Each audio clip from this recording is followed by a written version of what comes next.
So what you're about to see here is the full interview behind the biggest project that I have ever done. If you haven't seen that video before coming to this, I highly recommend checking it out. Otherwise, this is the full conversation unfiltered to enjoy in sort of a podcast format and get some extra insight into our conversation that I wasn't able to include in the video itself. Hope you guys enjoy.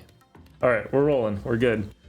Okay, so I'll just go ahead and let you introduce yourself and then we'll get into it. All right. I am David Goodrich. I was one of the 5 guys who made the first Vigilante 8, and then also worked on the second one, and then after that, Star Wars Demolition, before I moved on to Twisted Metal Small Brawl, and also Twisted Metal Black Online, and then a whole bunch of other games, including a failed Crash Team racing game in 2010. That was really cool, but it was also 2010, so a lot of stuff got canceled back then. And that's 5 guys, the game developers, not the restaurant. Yes, not the overpriced restaurant that wants to charge you $8 for small fries there. Small fry. Okay, so Vigilante 8. Walk me through what it was like the day you walked through the door and you knew you were working on the project. Okay, how was this conceptualized? Where did this come from? All right, so I joined the Luxo team when they were about 1/3 of the way through production. So I think I had about another 8-9 months to go before we shipped the thing. And I was interviewing at Activision for a different role as an artist there on the Battlezone game at the time. They filled the slot before I finished interviewing with them. And then they kind of passed me over to Luxoflux because they liked me and they liked my work. And I went and met the guys over there. And Luxoflux was like, when I joined, was 3 guys in an oversized broom closet all around one desk, just banging away on computers. And they showed me their game. And I was wowed because, like, when I first walked in the office, I was just like, what? This isn't a game company. This is a broom closet with 3 dudes in it. Like, how are they making a game for Activision? And I was pretty taken aback initially when I entered the offices, but when I saw what they were working on, I was blown away. Like, I'd never seen anything like that on a PS1 game. I mean, we had real-time terrain deformation. Like, if you play the game, you can blow holes in the ground. You can blow up everything in the environment in there. John Torque's Basequake sends out waves across the ground. Like, I've never seen anything like that in games before in my life. So I was just like, yes, sign me up. As far as like how the game was conceptualized and why it came about, why does it exist? After the success of I-76, and I mean successful for a PC game at the time, because PCs weren't as saturated as they are now. It wasn't as big an industry. They wanted to make a console version of I-76. So because that original team was busy doing another project, I forget which one it was, they hired on Luxoflux to make the console version of it. So that's why that's why and how Vigilante 8 came about. So in the beginning, this was supposed to be a port of the PC game, not its own original thing. Yeah, it was supposed to be purely a port of the game, but as you know, PS1 console nowhere near as powerful as a computer. So as the game was getting built, organically the levels became smaller and smaller because that's all the PlayStation 1 could handle. Now, granted, as you build up an engine and you master it and tune it, you can probably get more and more out of it. But we had one programmer on this game who was making the engine, programming all the weapons, doing all the vehicles, like the physics and everything, which is just unheard of at that time. Even today, not necessarily that time. So we were squeezing as much as we could out of that engine, but it became more arena combat and not the experience you had in I-76 where you would, have some dialogue, then drive across the desert for 30 minutes, then have a little bit of combat, and then drive across the desert for 30 minutes. And, it became very action-packed. And as a result of that, plus Peter and Adrian wanted to put some more futuristic, high action weapons on the car that were a bit different than I-76. So we had like the cannon and the mortar, missiles, things like that. He kind of approached Activision, from what I understand, and said, "Hey, this is nothing like I-76. It's turning out to be a completely different experience, a great one, but completely different. Can we make this our own thing?" So Activision said yes. I don't think the I-76 guys were too happy about that, from from what I understand, and in other stories. But once we got the green light for that, he started changing all the characters, changing a lot of the environments, backstory, stuff like that. But you still see the influence. Like John Torque is Taurus from I-76, and Convoy is Groove Champion, and I think Jade is Chassis Blue, um, or possibly Houston. I think she got Houston's car. So we kept a lot of the original stuff and just kind of made it our own, added flashier paint jobs, full destructibility, and thus V8 was born. Which is crazy for a PlayStation game. I just got done talking about a game called The Finals, where there's all these destructible environments. So it's crazy to think that you were trying to push that kind of technology in its earliest primitive state on a PlayStation. It's just wild. That was our gimmick. It was like, if it drives by, blow shit up. But our gimmick was everything was destructible in the environment. And I think we were one of the first ones to do it. Don't quote me, but I think so, because unlike other games where you could, kind of blow up a car, blow up a building, we could also blow up the ground. Like every single thing in that environment could be destroyed in some way. Even the environmental hazards. If you're driving around Canyonlands and a giant boulder comes rolling at you, you can shoot it before it crushes you if you're fast enough.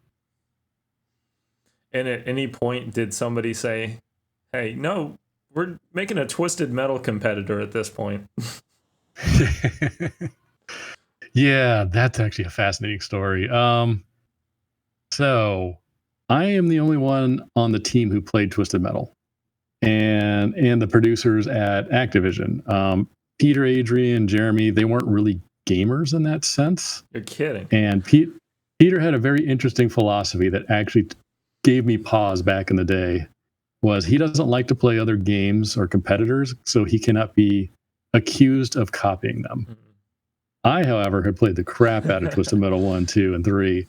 So when I came on, I saw what Twisted Metal had done and what we were doing. And our combat system was very bland, like really bland. It really was the basic cannon, mortar, missile, and rocket in a mine. But they didn't have any combos to them. They couldn't do anything special. So you would just drive around and just click the button nonstop until something died. And you didn't have to face them or do anything that was interesting or challenging. And I was initially hired on as just an artist that was doing all the destruction in the game, and then setting up explosions and sound effects and that type of stuff. And I saw what they were doing, and for Twisted Metal, I was just like, there's no way we can compete unless we get a meteor combat system in there, something with more depth. So I kind of came up with a couple systems like, can we add combos to the weapons that give them offense, defense, and utility?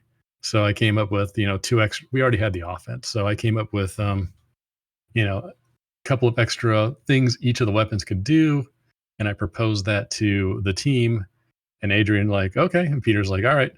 And it was kind of those weird magical days in game dev where you could just sit around a desk, spitball some ideas, and within 5 minutes, everybody agrees to it. And we're like coding it in and trying it out. Today, in like bigger companies, you will have to have 5 different meetings and send it up the chain and back down again just to make one decision. So we were very fast and lean and agile. So we got in the combat system, at least the combos to compete with Twisted Metal, and then also the whammy system, so we could have a little more interesting things for players to do. Which was fundamentally different from what Twisted Metal was doing. Yeah, when I was pitching all this stuff, Peter said, don't copy Twisted Metal. And I said, okay, I won't copy them, which kind of boxed me in a corner. So I played a lot of fighting games back then. So I like Tekken and Street Fighter. And I was like, oh, we'll do some combos like that in order to get these extra layers out of the weapon system. So little did I know, people like Dave Jaffe were copying Mortal Kombat, but he hadn't put those in interviews yet. So I was copying a fighting system, and he was copying a fighting system at the same time. So in kind of a way, I guess I kind of copied Twisted Metal in that way, but not directly. I was very specifically trying to make this feel very different. to be honest with you, I've never played a Twisted Metal game and thought fighting game. But playing Vigilante 8, that's what I immediately thought. With the button combinations and the finisher moves, I'm like, oh, I'm doing a Mortal Kombat execution on them. Yeah, and I did get I got a little bit of Mortal Kombat in there too with the totals. Like when the car is it's on its last legs, you can hit it and then send it in the air and it explodes as like a fatality, except I call it a total. And then the one extra system I stuck in there that I thought was, even to this day, I really like, was the whammy system. Mm-hmm. And that is how that came about is I was playing Sheila and I had a ton of weapons on my car, and I roll up on Molo and pin him in a corner and just empty everything I got on him.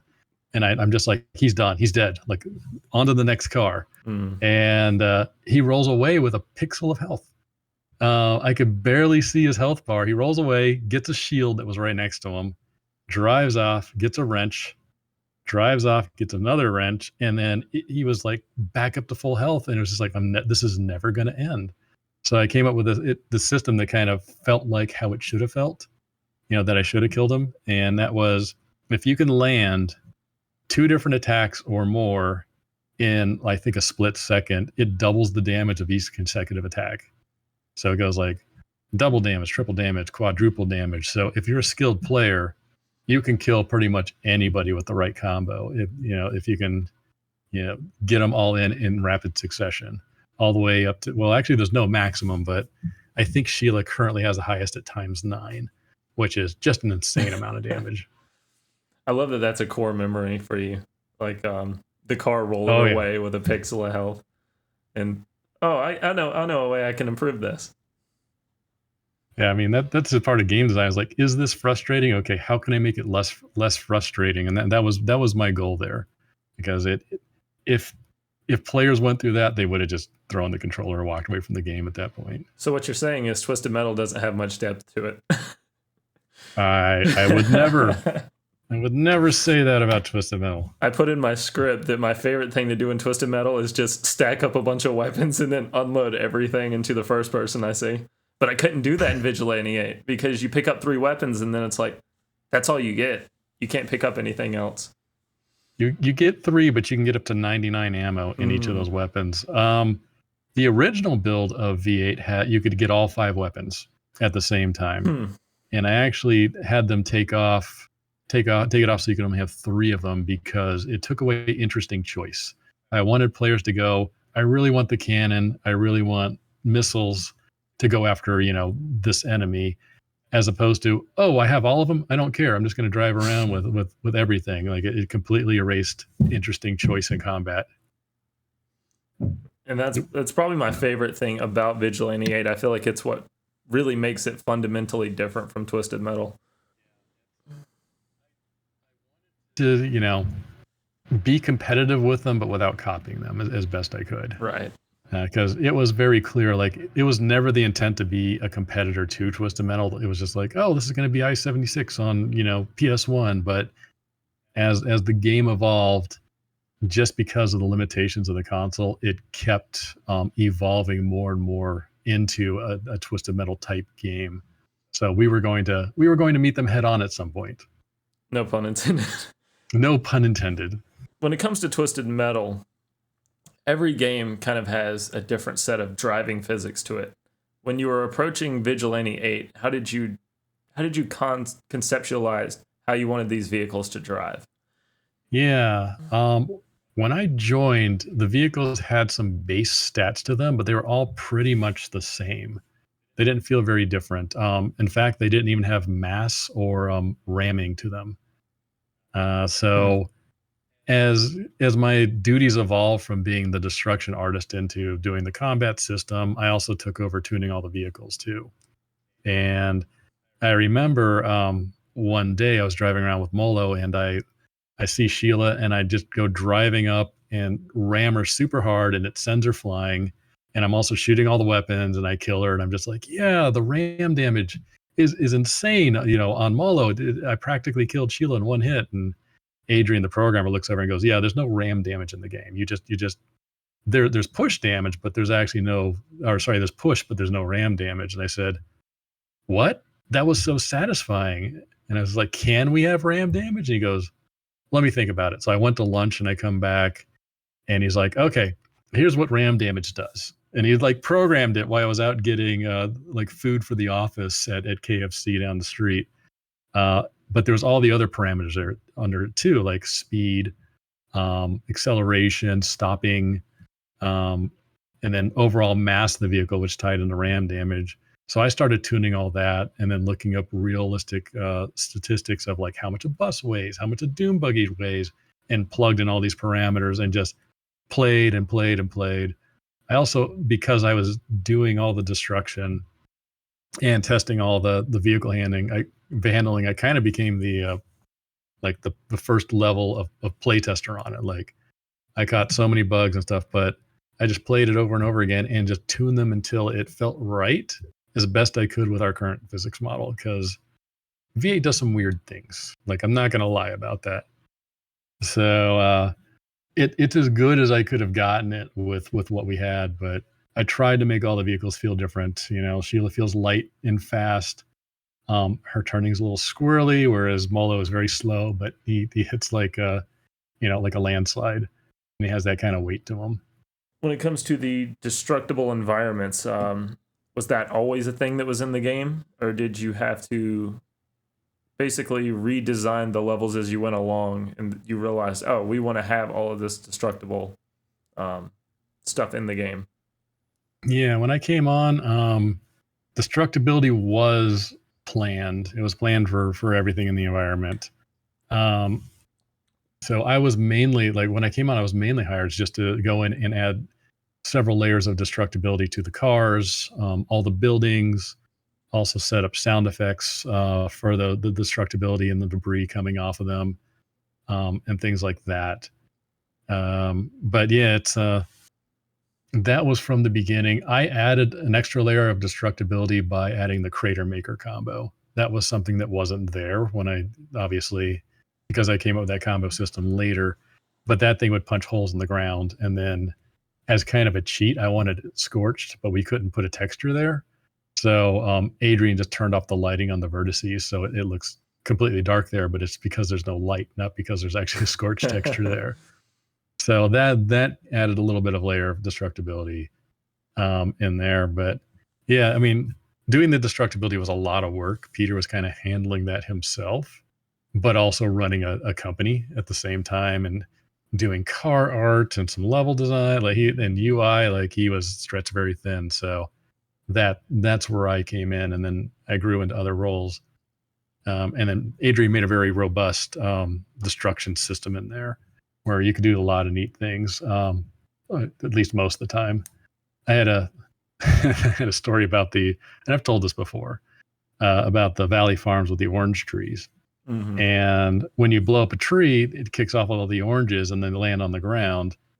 Back then, while our tools were really good for the time, I had to sit there and blow up orange trees over and over again, and within nanoseconds, try to match up the sound effects for each orange landing. And I must have blown up those trees 100 times just to get it right, to the point that at the end of the project, I was mentioning to Adrian, like, oh my God, I really enjoyed doing the destructibility and all the other stuff was really fun, but those orange trees killed me. And he's like, how so? I was like, because I'm going through and trying to line up the sound effect, the split, to a split second of these oranges hitting the ground and then playing the sound effect then. And he goes, oh, you should have told me. I could have written a script that would have done that in like 15 seconds. And I was just like, no. But that was lesson learned. Like, always ask your programmer before you start doing something that's going to take more than a half hour to an hour. So yeah, that's something I have learned from my mistakes. It's just part of the process in this primitive era of game design. Everybody's just kind of figuring it out as they go along. Yeah, we were inventing a lot of stuff on the fly. It was pretty exciting. It was it's definitely not like today. I feel like a lot of stuff is figured out for the most part. But yeah, it was just like, can we do this? I don't know. Let's try it. And then we would try it and either it would work or it didn't. Yeah, and today you have all of these different game engines where you can just plug in everything and then port it over to consoles really easy. Yeah. So Vigilante 8 was a game that was on multiple platforms. How was your development affected by it being on multiple platforms when it came to making the Nintendo 64 version or the PlayStation version? How did you have to Yeah. consider all of these different design elements when it came to how many explosions you could put in the map? Yeah, good question. You touched upon it a little bit. Today you could just port it if you're using Unity, Unreal, or whatever. Back then, every new version we had to be written from scratch. So, and Adrian wrote the PlayStation one from scratch. He wrote the N64 one from scratch, and then also Second Offense. Actually, used a lot of pieces from the first one. But yeah, it's and then the Dreamcast version, we brought on a second guy to write that one from scratch.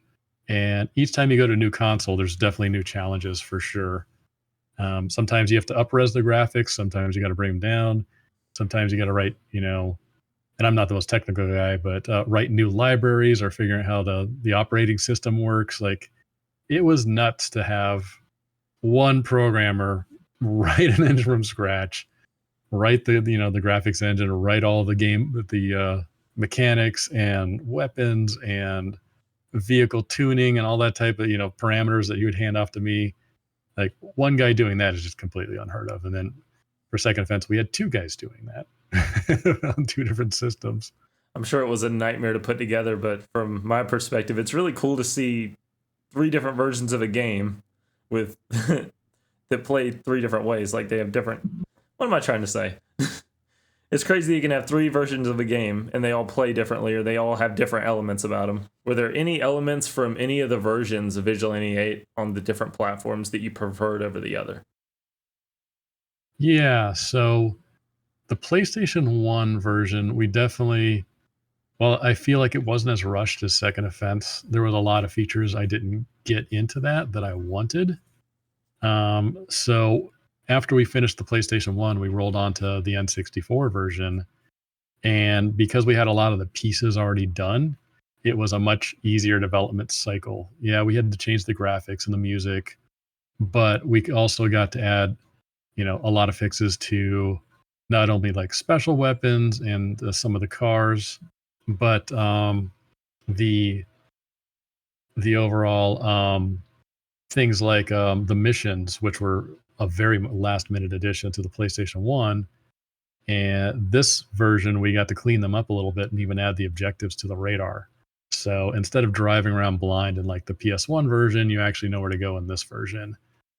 We also got to add new modes to the game that I wanted, like 2v2 or 3v1 or the survival mode, which I ended up carrying on into Small Brawl, and then the Twisted Metal series, like Twisted Metal Black Online. Trying to think what other interesting things we added in there. The Super Dreamland level that we did to placate Nintendo, which I was initially against. I thought it was so silly and out of place, but it just didn't fit the V8 universe. But Peter had a vision for it, and I eventually ended up liking it, and actually everybody loved it in the end. Yeah. So it was just like, all right, I was wrong. It's silly, but it works. And the reason it doesn't fit the universe is the way it doesn't fit the universe is exactly why I like it. It's kind of like a parody on itself, and the map is just so Nintendo. It feels like you're playing in a Super Mario 64 map.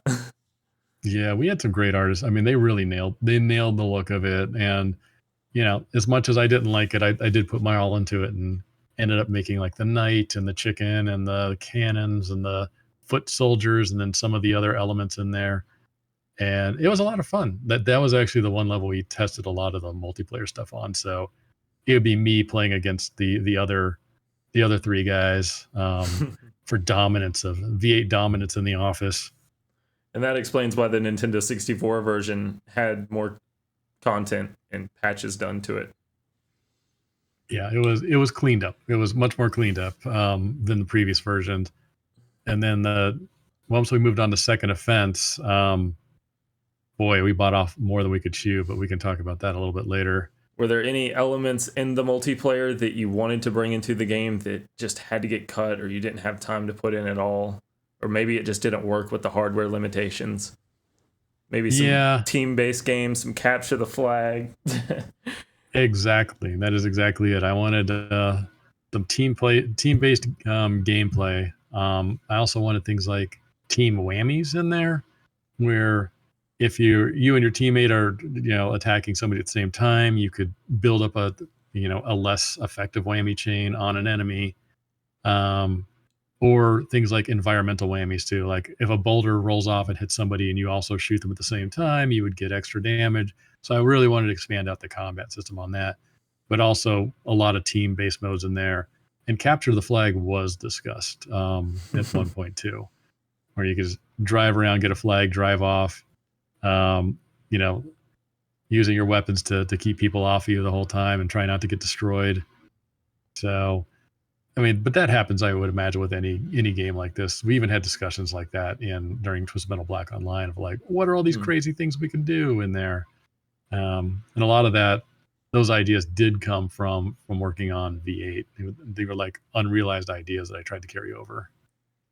How much of the development time was spent on the multiplayer back then? Because as you know now, it would be the total opposite. But it seems I would think that the split screen would be more of a afterthought, just like kind of a special little addition. Yeah, split screen is something we added late on the PlayStation 1.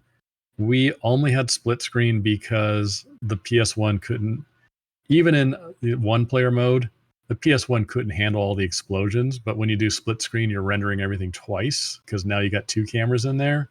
And it was a major tax on the console at the time. So we couldn't go 4-player. Like it would have just been too much. Fortunately, N64 was a little more powerful in that regard. Plus, we down-resed a lot of the graphics and things that were pretty heavy on the system, like transparencies and stuff like that. So we were able to go up to 4-player on that. I would have loved to go much higher, but this is the days when you weren't playing on internet. So who wants to play an 8x8 split screen on a TV? That would be like playing. You'd be looking at a postage stamp, basically on the screen, sitting on a 20-inch CRT. Yeah, that's crazy. So you would have been looking at like 2 FPS if you had 4-player split screen on the PlayStation. I was curious as to why the PlayStation didn't get 4-player split screen, but I guess that's why. Just hardware limitations. Yeah, it's pretty heavy. I mean, even now, if you go back and play the original console, and even on emulator, like I can do things on there that will crash the game with particle overload. You just drop a magnet mine, get a couple of cars trapped in there, and fly in there with Molo, and just use that particle heavy special effect. And I have crashed even an emulator on my my computer using that. PlayStation didn't have a chance in those circumstances. No. If you're crashing an emulator on a high-end computer, that says a lot. Yeah, there's definitely things we did in V8 that we were always trying to push the limit, and we definitely pushed it a little too far. And it's funny because I think there was a memory expansion pack for the N64 that you could get, and then you could do the ultra high res version of Vigilante 8 because anything else without that pack was also going to start hitting the N64 pretty hard. I noticed that was a cheat code in one of the Nintendo 64 options. Yeah, back in the day, anything that was unstable but fun, that that would jack up the game, we would just basically say it's a cheat. So buyer beware. You're gonna put in this cheat. Don't come complaining to us if it crashes, or melts your disc, or explodes your cartridge. That was kind of our workaround.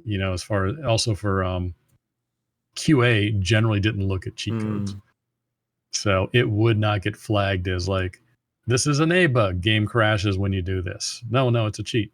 It doesn't come with the base game. Like that was our workaround. So that was kind of like an extra little sandbox for you to play around with some things. Yeah. I love the cheat codes. I think Vigilante 8's got a pretty good cheat code list. Yeah, ones that definitely break stuff. I mean, like the giant monster tires, you can't drive like that, and you're flipping out all the time. Or the explosive missiles, like that one would cause a lot of issues as far as like frame rate went. Yeah. Frame rate on the PlayStation, you can forget about it. Okay, so we talked about multiplayer, but were there AI companions originally planned to join you on the campaign mode? Originally, if you wanted to have team-based gameplay, which we never got in, and you only had 3 people, I did want to have an AI companion want to be there with you to kind of pad out that teammate that was missing.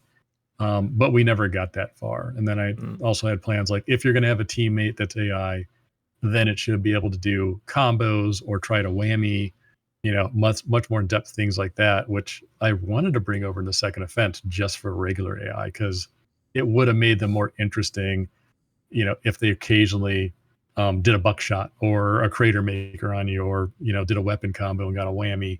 It would have made the AI feel better at that point. And I imagine programming a companion would have just eaten through development time. It would have. And with a 5-man team and a basically 1 year to do this game, it was tight as it was. But yeah, I mean, speaking about the quest mode, the quest mode originally wasn't planned. This game was going to be purely arena based, very much like Twisted Metal, where it's just like go in, kill your competitors, get to the end, get your cutscene. But at I want to say the last 3 or 4 months of the development, Activision determined that the game was too short. And they said, hey, what can you do to give us more gameplay hours so we can put that on the front of the game disc? And they were pretty adamant about that. And to Peter's credit, he looked at the game and said, okay, we don't have time to add anything new. What do we do in the game already we can turn into a quest? Well, we blow stuff up or we don't blow stuff up. And that's literally where quest mode came from. And if you're a bad guy, you blow shit up. And if you're a good guy, you don't blow shit up. It's pretty easy to understand. I mean, when you're under that kind of a time crunch, like that was genius. That was genius on his part. And it's probably all for the best when it comes to the gameplay because you don't want to implement some weird thing that people aren't going to enjoy doing. They're getting into the game to shoot shit. So yeah. And we had one quest that got cut in the end called the Spanish Mission, which the aircraft graveyard, that bomber that lands and then taxis around, then takes off again, that was going to be the last quest for, I think, Convoy in there. And the storyline was Sid Byrne, the leader of the Coyotes, was on that plane, and you had to stop that plane before it took off. And then all his Coyote buddies would be driving around shooting at you. The problem is, with all his AI buddies driving around shooting at you, they ended up killing him most of the time, or you didn't even notice him. So the mission would always, it would always fail for the player. And that ended up getting pulled at one point. That bomber scared the shit out of me the first time it ran at me in the hangar. I just broke through that back area and I'm collecting stuff. Then out of nowhere, the plane started nosediving down. I'm like, what the hell is that? Yeah, we had a lot of really fun environmentals in that game. It puts a lot of life in the game. Yeah. Yeah, that's one thing I kind of wish Twisted Metal did a little bit more. They had some good ones, but not quite to the level I think V8 had. So V8 takes place on this road trip of sorts across America. There's a lot of states that you could have made maps on. Were there any that you really wanted to include that, or the team really wanted to include that just didn't make the cut?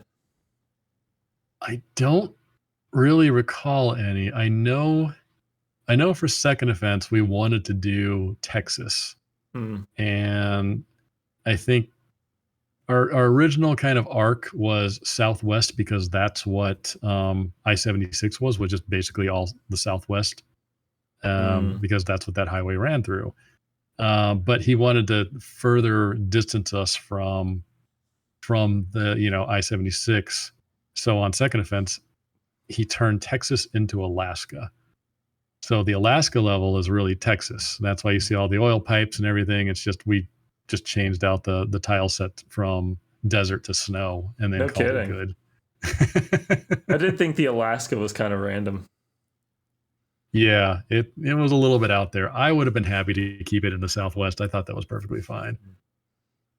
So you were saying, what map were you saying was cut from the game? Oh, yeah, sorry. So on the first V8, we had a test level called the Stunt Track, and it was a Evil Knievel style, kind of a circus type stunt track where I think we had a big top, and there was loop de loops. You're supposed to be able to drive and like do a full loop de loop, and then off into a jump. Flaming hoops you could jump through, things like things like that. But we couldn't get the loop de loops to work, and there were some other issues on this level. So really, it just remained a test level for like destruction and some of the vehicle physics, and never made it into the game. But the two secret levels, Sandlot and Secret Base, were also kind of in that range as far as like these were test levels. We're not sure we're going to put them in the game, but then at the last minute they actually got pushed in, and then we polished up a lot of the environmental hazards in there, and the destruction and all that type of stuff. So those became our two hidden levels in Stunt Track. Never made it in until the V8 arcade, which it actually made an appearance in. That's interesting.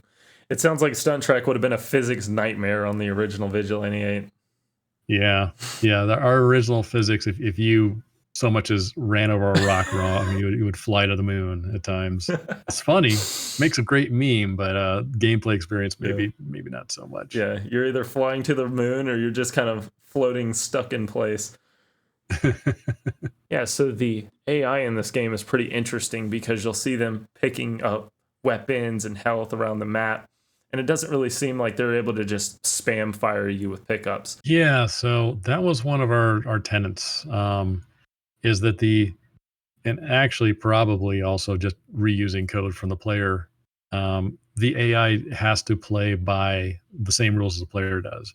They have to pick up weapons. If they run out of weapons, they go seek weapons. If they get low on health, depending on what type of car they are, they're going to go seek it, whether they're 50% health or 25% health.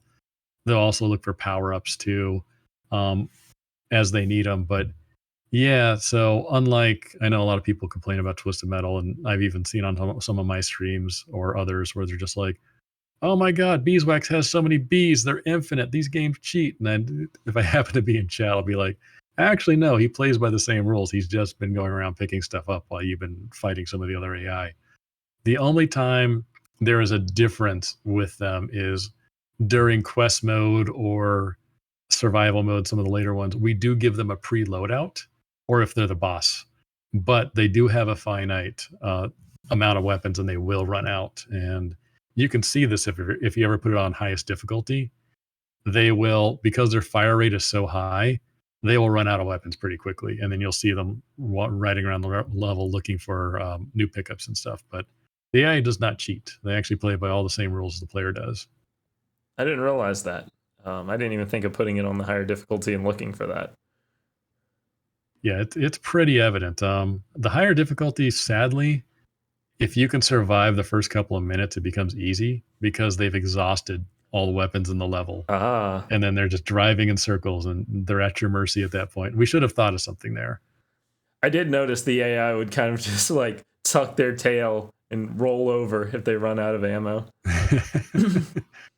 Yeah, they're constantly doing checks to see if something in the environment spawned that they want. And occasionally, I think we still had a bug in there where after a while, certain weapons or health of things would stop spawning. So then they would just be SOL at that point.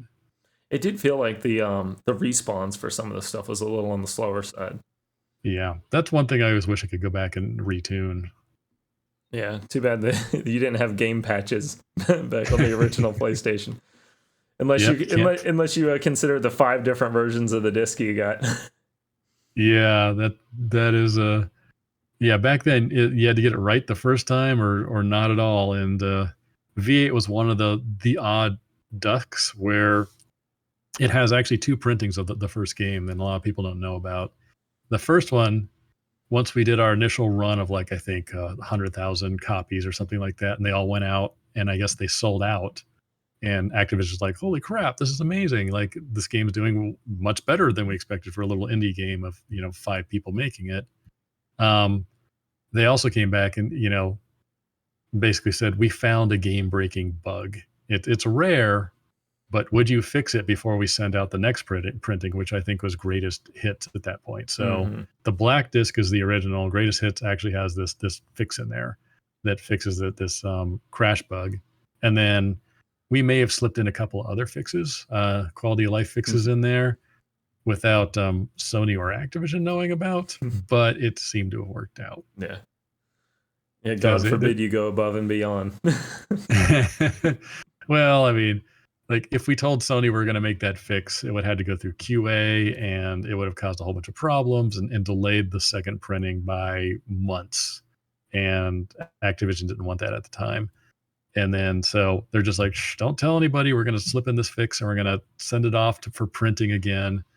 And then, me and my infinite wisdom was like, oh, we could fix some other things too. So I worked on Adrian and begged and pleaded, and he slipped in a couple other fixes that I also knew were kind of leading towards that crash bug. And so we slipped those in without Activision or Sony knowing. Did it ever backfire on you?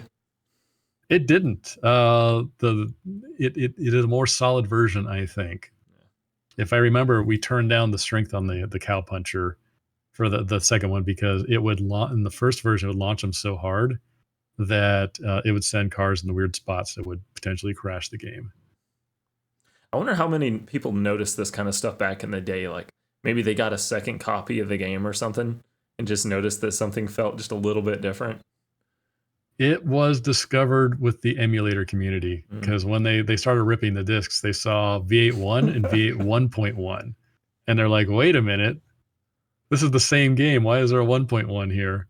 That is so they figured it out. I forgot about that until I was talking to some people in the V8 community, and I was like, oh yeah, I know what the 1.1 is. And that's not even considering the obvious quality of life improvements. Like I think you were saying quest markers showed up on the radar for the Nintendo 64 version. Yeah, because once we finished the PS1 version, yeah, that was a bit of a rush, but with N64, because we had the assets and we had a little more free time, and it was a lot of just engine work and redoing graphics and stuff, I was able to slip in those extra quality of life things, like putting the quest markers on the radar, so you could go around and get that stuff without actually having to drive around blindly like the PS1 version. I would have been so pissed if I went to a friend's house and realized he had the better version of a game.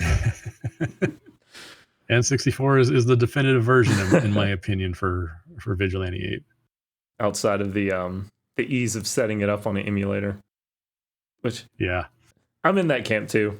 Duck Station's just easy. It's there. You drop the game in, you're good to go.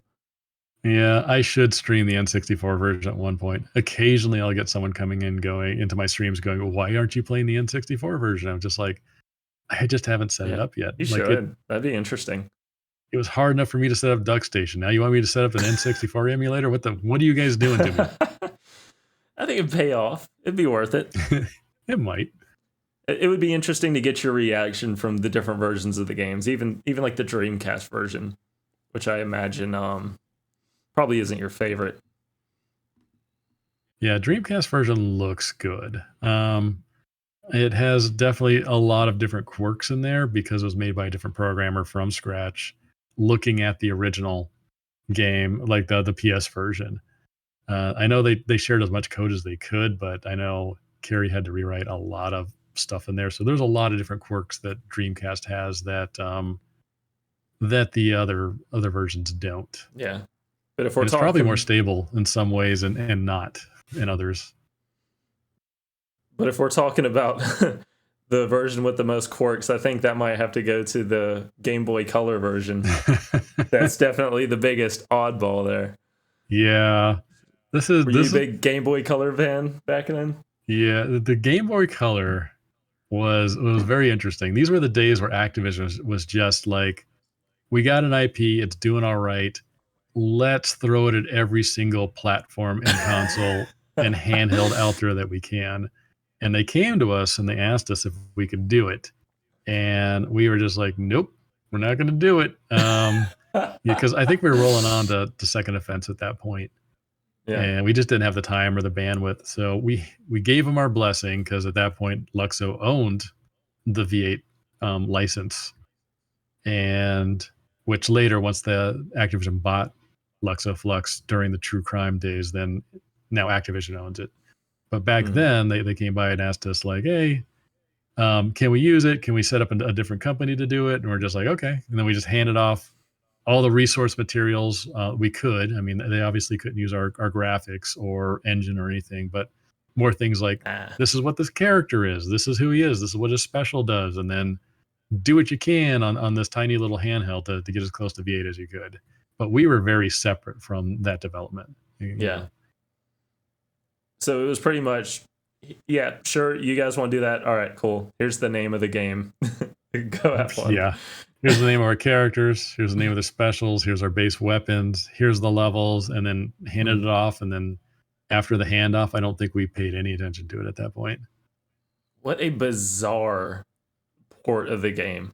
It is. Like just to imagine. Like imagine just going to a thrift store or a retro game store and you come across a copy of Vigilante 8 for the Game Boy.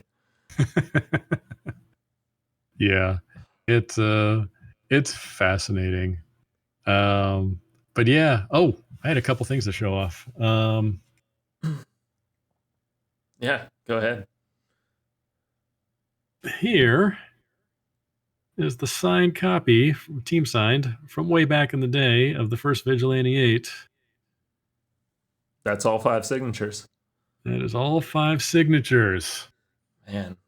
And then once we expanded the team out, and I got this one for Second Offense, which I think we're going to talk about next. But yeah, this is back in the day when, for some reason, I got this notion to get all my work signed on projects that I worked on, and it was interesting.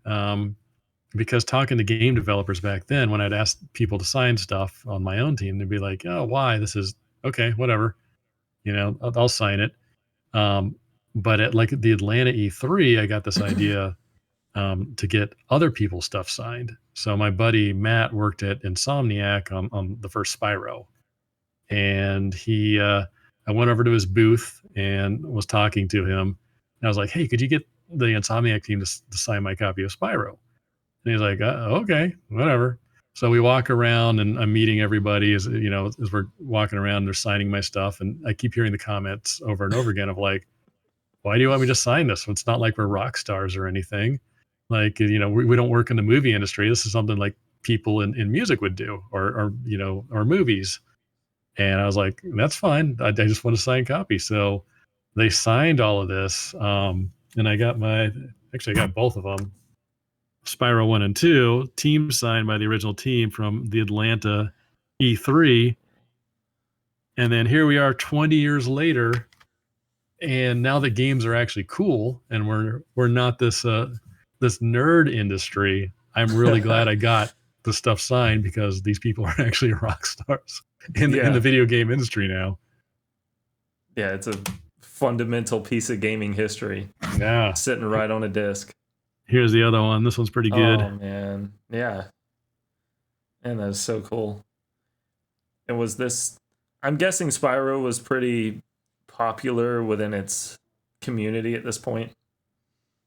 Or was this before they realized it was going to be as big of a thing as it is? No, this was before. They, in my talks with them at that E3, like it hadn't released to the public yet, so they didn't even know.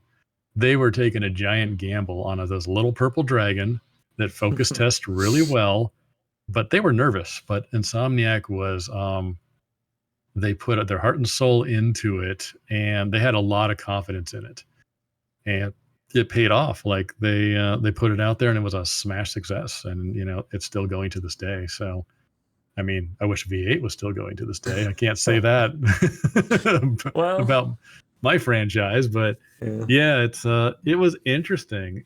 That's back when they would take chances on IP like that.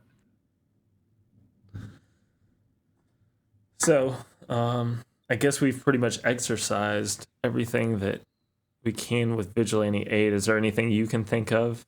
Uh Did we cover oh, all the do you cut want to stuff? talk about the gorillas? Oh yeah. Okay, so I just watched that clip. That's Explain crazy. explain this. Oh, okay. So I need to explain this. So since How, I started streaming. There are some diehard V8 fans out there, and one of them, I guess, during the pandemic, all these musicians, basically everybody started a podcast at this point. Like it's just everybody who has any kind of even minor notoriety is out doing a podcast.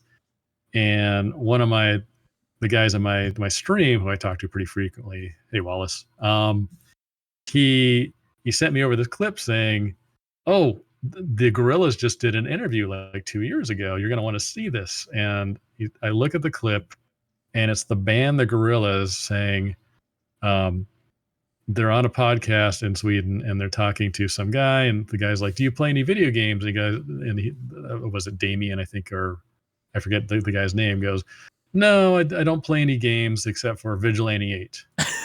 And he goes, me and my partner, we're when we're starting up trying to figure out what kind of band we want to start, would just sit around playing Vigilante 8 in our apartment, until we finally figured out the idea for the Gorillas, the band. And I was just like, because they were like one of my favorite bands. Like I yeah. have their album around here. I occasionally tweet them going, "Hey, I'll send you a signed copy of Vigilante 8 for a signed copy of 19 2000, which is the original disc that they made, that they say was based on Vigilante 8, because it has a little doom buggy on front with the rockets and everything." And I was just like, "Wow, full circle. That's cool." Dude, that is wild. I know your jaw hit the floor when you heard that. I I got was like surprised. I got secondhand excitement when you sent me that clip. That is Yeah, so fascinating. it is. It's interesting how much games are influencing other parts of pop culture now. Yeah. You never know where your game's going to reach, which is something we'll bring up after we get into your sequel, Vigilante 8 Second Offense. So I guess we can go ahead and talk about that now if you want. Yeah. So, okay. So Vigilante 8 ships. It's done. It's a finished project. Everybody's happy. Did you guys wait to hear about the reception of the game? Were you already planning a sequel? What was the thought process going on here? Yeah. So as the sequel, I was definitely thinking about, because I was hoping for another sequel, but that was all based on sales numbers. Like that, this was Activision was driving that. Um, Once we started getting numbers in, that the game was actually doing well and even pushing towards greatest hits, which it did hit on PlayStation 1, um, then the sequel was kind of a go. Uh, the Activision liked it, it was doing well. So we went full steam into Second Offense, um, in order to kind of ride that auto combat wave, which was very unique to that time period. And kind of glad we did, because it has died off over time. But yeah, it was, once the game was doing well, that the sequel was pretty much guaranteed at that point. Um, and then obviously with Twisted Metal starting to come back out, and it's funny, kind of going back to the E3 we were talking about earlier for the first one. Uh, Two other auto combat games came out that year. It was Road Trip and Twisted Metal 3, hmm along with V8, were all being shown at E3. And recently, I I found out from one of the Twisted Metal 3 devs that the only reason um, that version of Twisted Metal exists is because Sony saw Vigilante 8, an early disc, at their offices, because they have to look at it and improve all games going onto their system. And basically they were just like, "Oh crap, there's a new auto combat game coming onto the system, and we don't have a Twisted Metal in the works." So they threw Twisted Metal 3 into production, like right on the spot, once they saw V8. So I always joke around saying I also created Twisted Metal 3. Inadvertently. inadvertently. Yeah, those times were really close for the release windows. Yeah, it was and then we rolled into from there rolled into Second Offense. Road Trip was that was the single track guys, right? Weren't those Twisted Metal devs? Yeah, so Road Trip, Single Track and Sony had a falling out, I think, after Twisted Metal 2. And they went off and decided to do their own auto combat game, which was Rogue Trip. That didn't do too well. They eventually a lot of them got folded back into Sony via starting up Incognito with Scott Campbell. So I ended up working with a lot of the single track guys on Small Brawl and Twisted Metal Black Online. So then Sony bought them. So they actually, in the end, became Sony employees for the most part. It's fascinating. So at this point, we've established that the sequel is happening. What are we putting on the board for our goals with the sequel? What were you wanting to improve with the game? What was the team overall wanting to do with this game to make it a proper improvement, I guess? Proper iteration. Yeah, good question. Back then, it was always just like bigger and more was kind of the mantra, which isn't always the smartest thing to do. I know.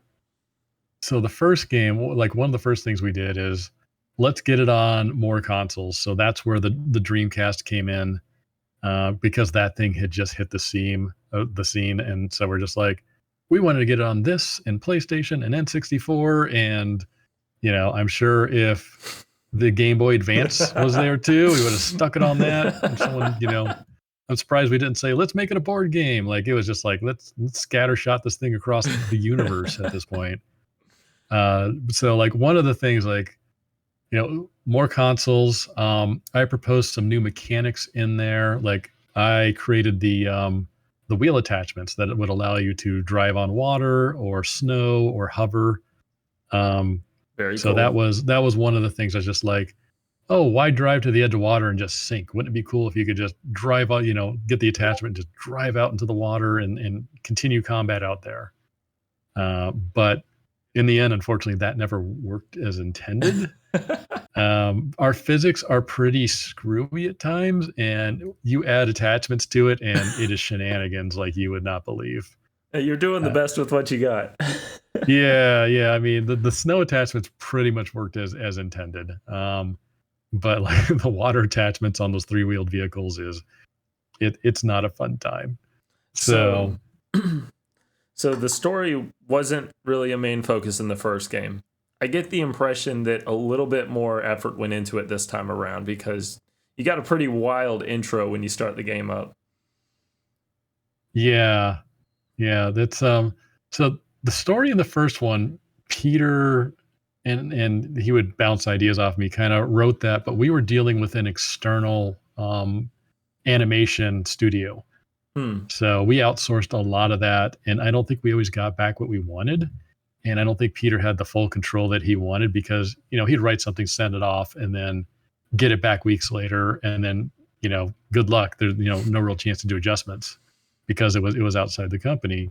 So that was actually the one way we expanded our team is he decided to hire on a couple of guys to do the cinematics in-house. So that allowed him, I think, more flexibility to really drill down into the storyline more, but and make the adjustments he wanted. But we also had the existing storyline to build off of. Like, the first in the series isn't always going to be as fleshed out story-wise. You hadn't lived with the characters as much, seeing the interplay between them. But for the second one, now that we already kind of had a foundation there, I think it was easier for him to build upon that quite a bit. But I also feel like we expanded too much. Like Garbage Man was a last minute addition. Bobo, the Drifters as a faction was something that he came up with pretty late in the storyline development. And thus some of them don't have endings as a result of that. Because again, we bit off more than we can chew as far as Second Offense went. Yeah, there's a lot going on there. There is. I mean, yeah, our team grew, But if you want to think about it, really, it was two cinematic guys who don't really affect the game that much, and then a separate programmer who's writing a whole engine in Dreamcast by himself. And and here we are adding wheel attachments, and the levels are 4 times, 5 times the size that they were.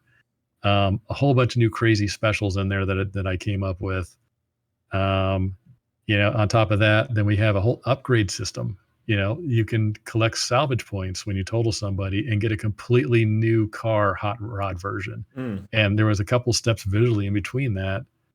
So that was a lot to take on while doing the cinematics in house with pretty much the same team as we had on the first one, as far as the core gameplay development went. What was that? 8 signatures on the disc? I think there was about 8 on there. I could be missing somebody. I'd have to go back and look at the credits, because we did occasionally have a temporary contractor in here, in there, or would borrow somebody from Activision, but they weren't the core development team. Not to even mention that the game's being developed in a year. Yeah, that was a bit crazy. And then I went off the rails with adding an extra weapon and an extra combo to all of the weapons on top of that. Like that was, I regret adding the flamethrower and those third combos. It was too much for players to keep in their head. Even when I'm streaming, I'm just like, what is that fourth combo? Like, I don't remember. What were your work days looking like? That's a really good question. Crunch is part of the game industry. I will say we did not crunch at Luxo as hard as I have at other companies. We were a small, lean team where you could spitball an idea while you're sitting around the desk with the other guys. They would kind of like weigh in on it, whether it was feasible, whether they liked it. And then if they did, Adrian was coding it like 15 minutes later, as opposed to big companies I worked in where you want an idea, you got to have 5 meetings. It's got to sell it its way up the chain, and it's got to go through production. Then, engineer and art all got to sign off on it. By the time it gets back to you, it's like 3 months later. So it's like steering an iceberg. So for being a small team, I want to say 10 to 12-hour days max, which it's not terrible. I have worked at other companies where we were doing, 16, 18-hour days.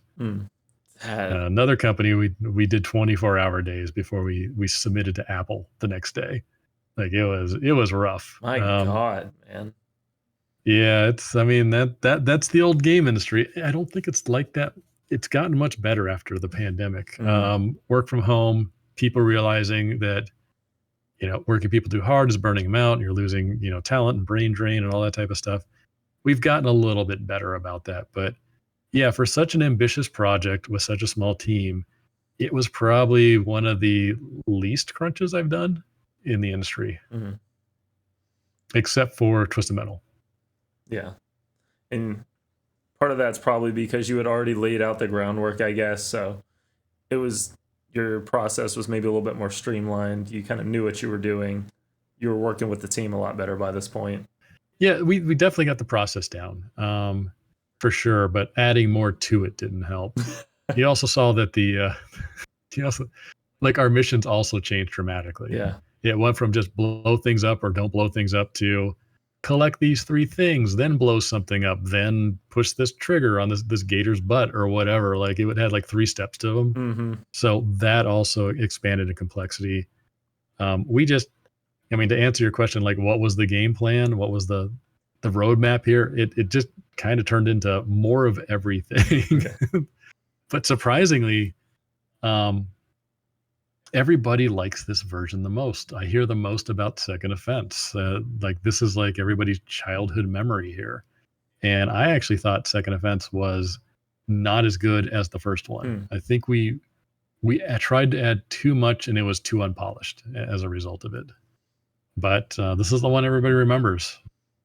Yeah, when I was working on the script for the video, that's what I said, was that not that it was too unpolished, but I could genuinely tell that it felt like it was just bigger and more ambitious across the board, outside of not adding so many weapon pickups. But I assumed that, like you were saying, from adding the flamethrower, it was just a nightmare to try to fit that into the game.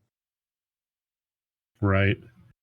Because you think about it and you think, oh, it's just one weapon, but then you also have the special combos for each weapon. Yep. Special combos. How do they whammy off of each other? Do they whammy with the special weapon for that car? There's a lot of process that goes into it. And, I personally missed a bunch of stuff. Houston completely broken. Like her special will go right through a shield and ignore radar jammers. And that was never intended. I just didn't catch it in time. And then if I did catch some of these in time, Adrian being our only programmer was just like, sorry, man, I got 50 more A bugs ahead of this polish thing that you want. And it's like, all right, it is what it is. Houston, we have a problem. Yeah, no kidding. So I was going to say, I see on my notes here, what was the inspiration for the time traveling story? But I guess that was just part of another team's idea, another member's idea. Yeah, that was Peter's idea. Actually, I can talk about that one a little bit, at least from my perspective on it.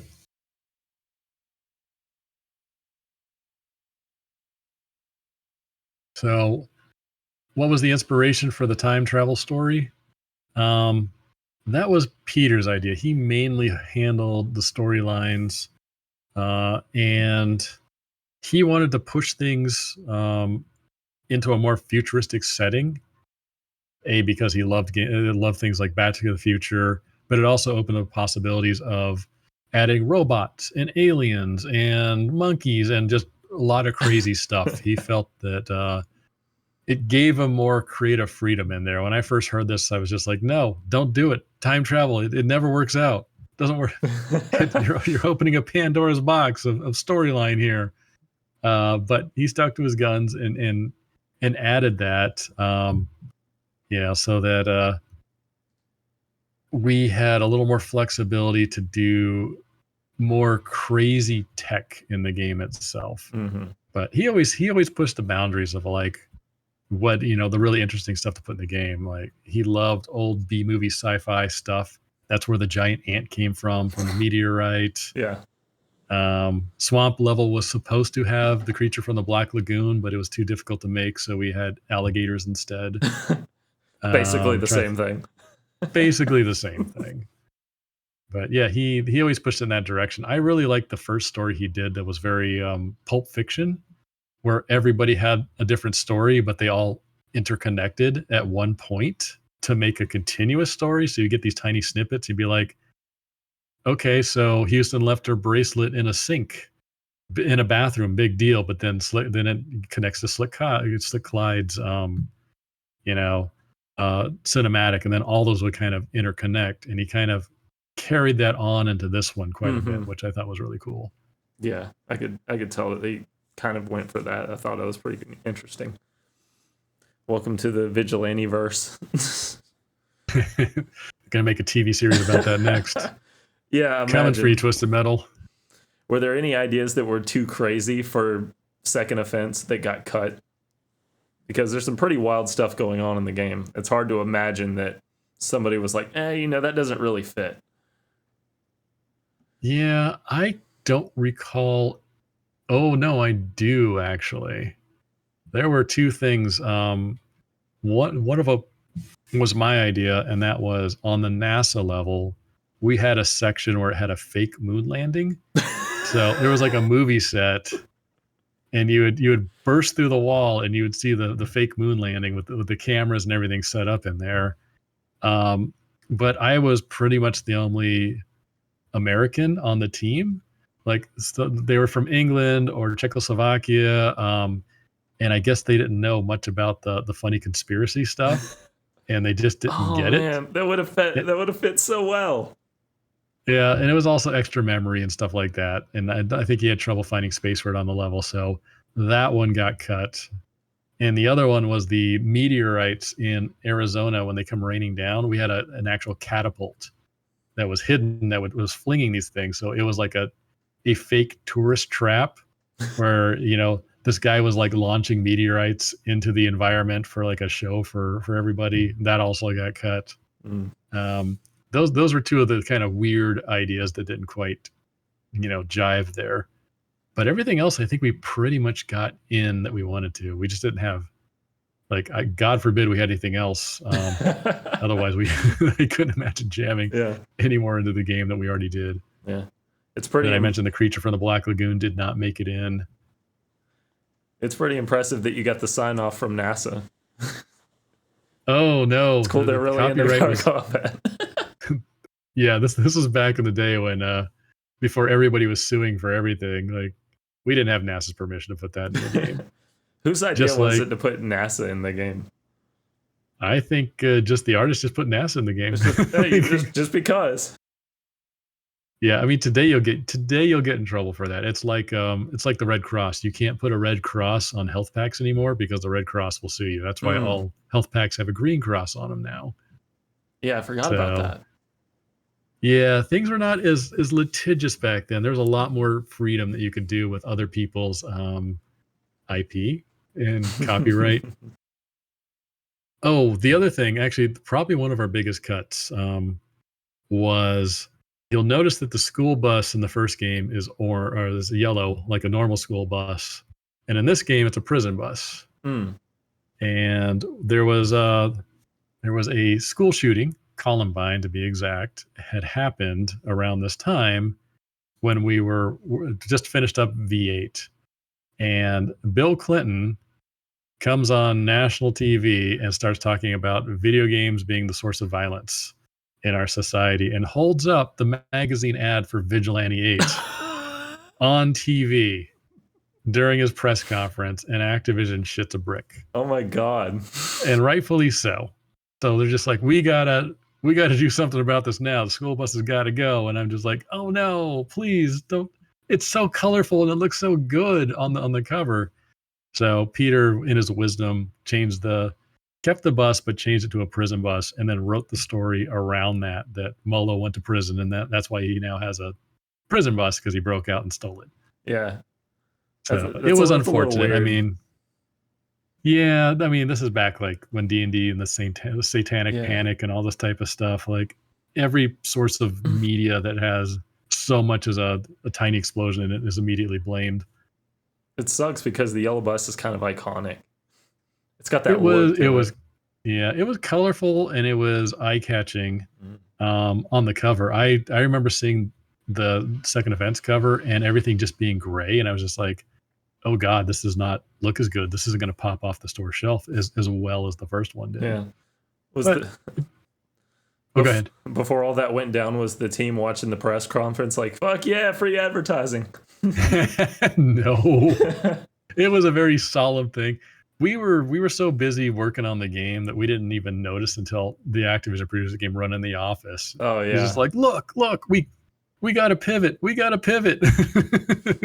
Everybody's running around on fire. No.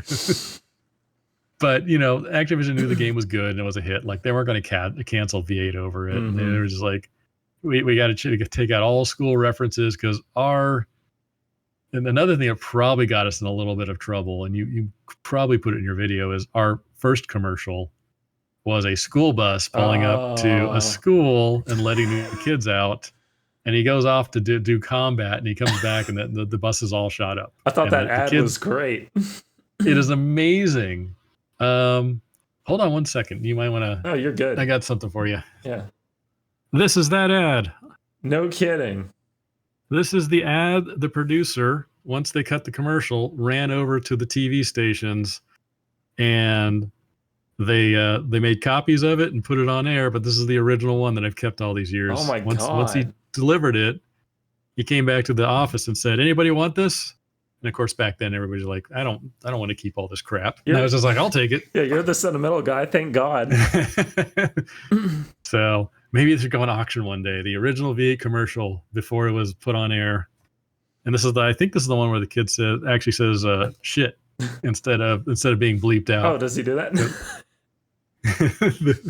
Man, that's awesome. I'm glad I'm talking to the right guy that saved all this shit. I know. I can't even imagine what the other guys saved, if anything, at this point. What a different time, though, man. I just covered Resident Evil Survivor, and I was talking about how they took the light gun feature out of the US spec version of the game because of the Columbine thing. Yeah, it had a big impact. I think that's really before we knew that there was mental illness and some other issues that were more underlying to that kind of behavior, as opposed to I played a violent video game. And there's been studies recently that says it's actually kind of a valve release in a Mm. way and doesn't perpetuate violence, but I could be wrong about that study. I don't Mm. think I am. Yeah, when I was a kid, my mom would not let me play Resident Evil. But it was funny because I'd be sitting there and I'd be fully aware that I'm playing this video game. I'm just shooting like virtual zombies. They're not real. Why is this a problem? Yeah, there's zombies too, Mom. I'm saving the world. There's Yeah. one less zombie to bite you. And all these years later, it's like, man, I guess I really wasn't crazy. It's funny though. She never forgot that. She commented on my last video mentioning that whole thing. You think survival was easier? Okay. Yeah, I was just looking at that. Now, I haven't played a ton of it on different maps, but I played on 2 different maps on Second Offense, and I found that I was surviving a lot longer in survival than I was in arcade mode. I don't know why. Maybe it was a fluke.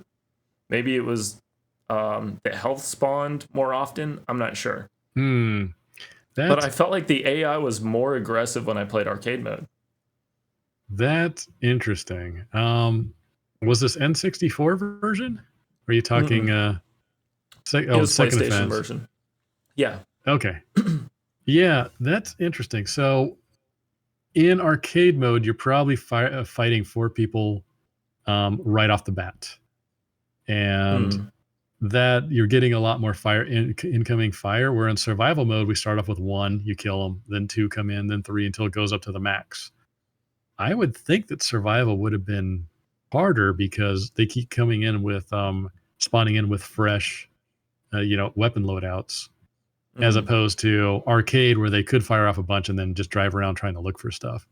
I could be wrong, but in survival mode, I did add it where if you total a car, um, it will drop a wrench. So you get rewarded for totaling cars. So you can last a little bit longer in there.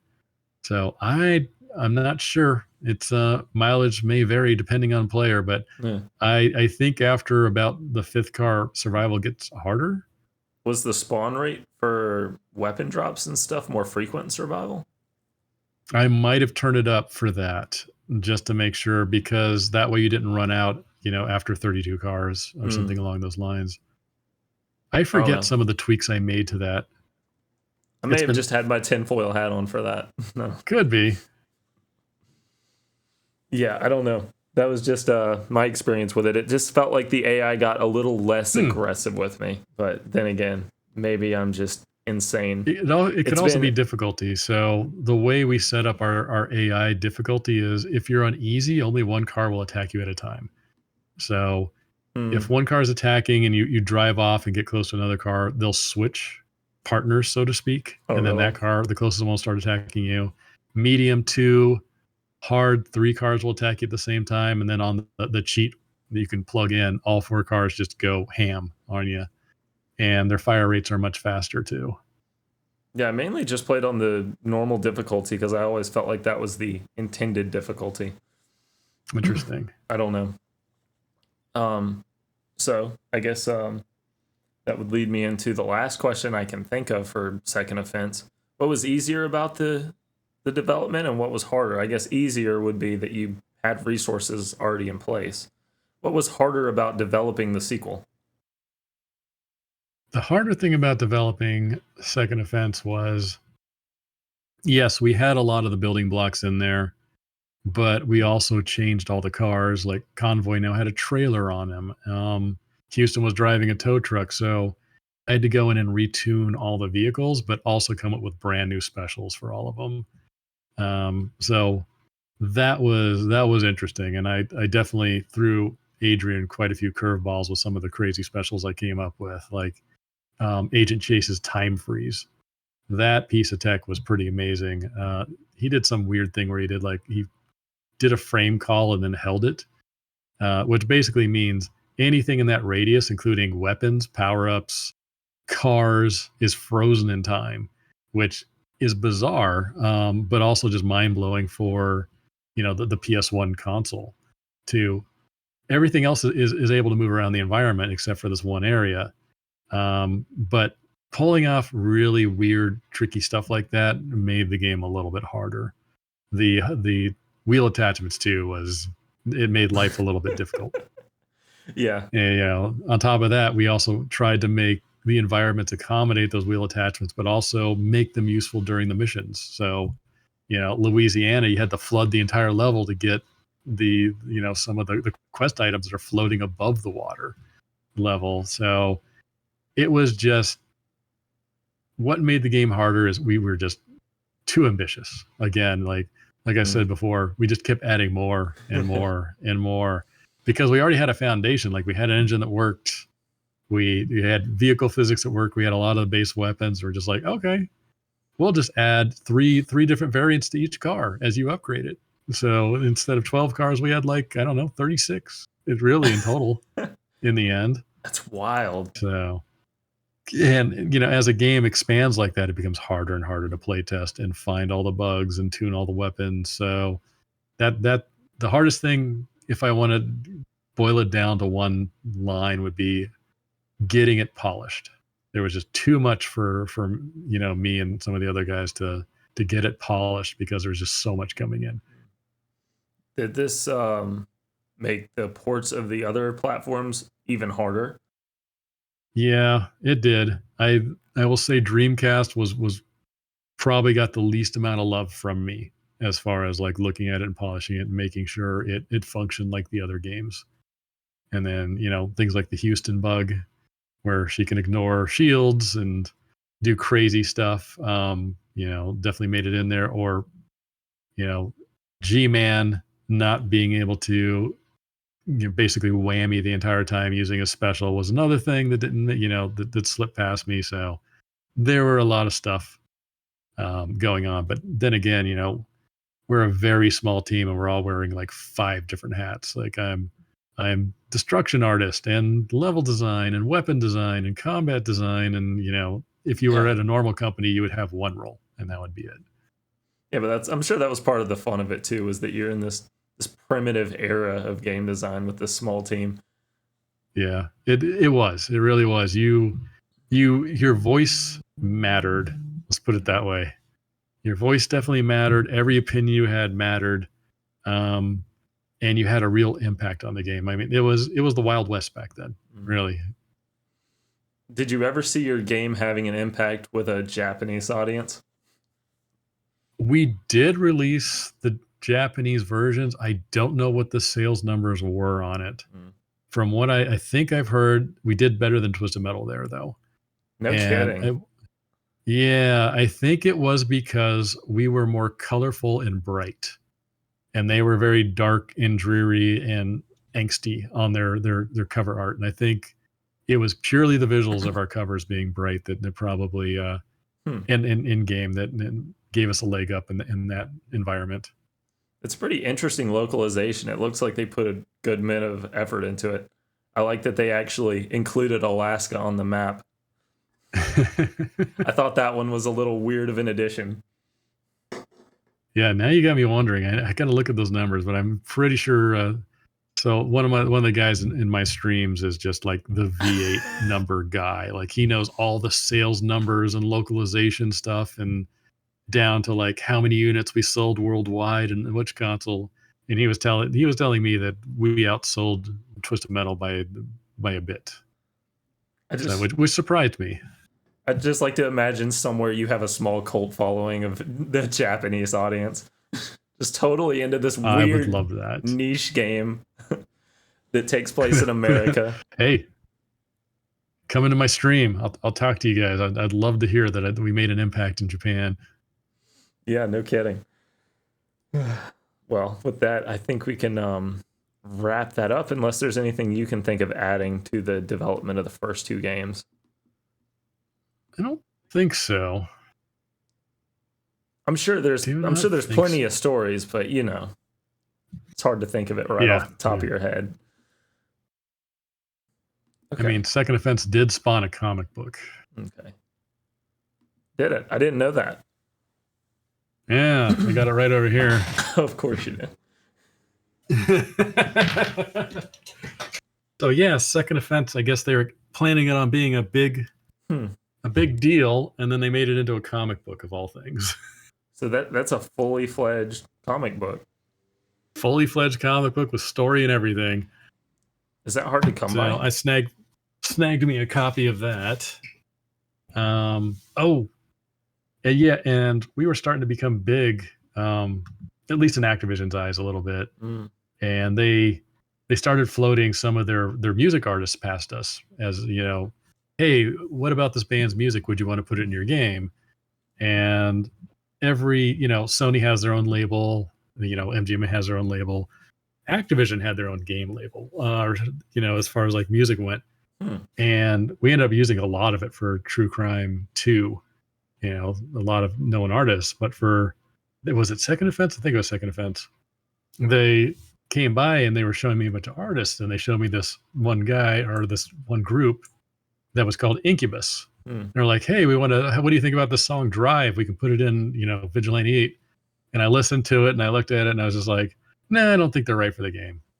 And they were very unknown at the time. So I passed on them, only to find out that Incubus became a huge band later on. Of course. I thought the music in Second Offense was pretty neat. Like, that was the first thing that stood out to me when I booted the game up, was that banging ass funk track with the vocals in it. Because the first game didn't have that, to my knowledge. Yeah. Both games had really good music in it. Like, it really fit the game. We hired an outside guy Peter hired an outside guy to do it, and it was really good. Both times they just nailed it. In Second Offense, each character is supposed to have their own themed song. So most of those songs are themed after a character, but we didn't have enough money or time to get a track for every single character in there.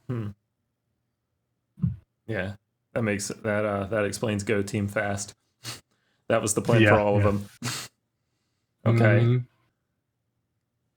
Oh, sorry. That was one last cut thing for Second Offense. Is you just reminded me. Team Fast was actually supposed to be 3 separate motorcycles driving along side by side, and as you did enough damage, one of them would wipe out, and then you have 2, and then you get down to 1, and then they would be gone. But it was too many polys, and we couldn't figure out the tech how to get all 3 of them driving side by side and then going over terrain logically. But that's one of the reasons why their weapon whammies off of itself, because each separate character is supposed to get one of those rockets instead of all 3. So in order to make them a viable character, I had to make it whammy and do a lot of damage.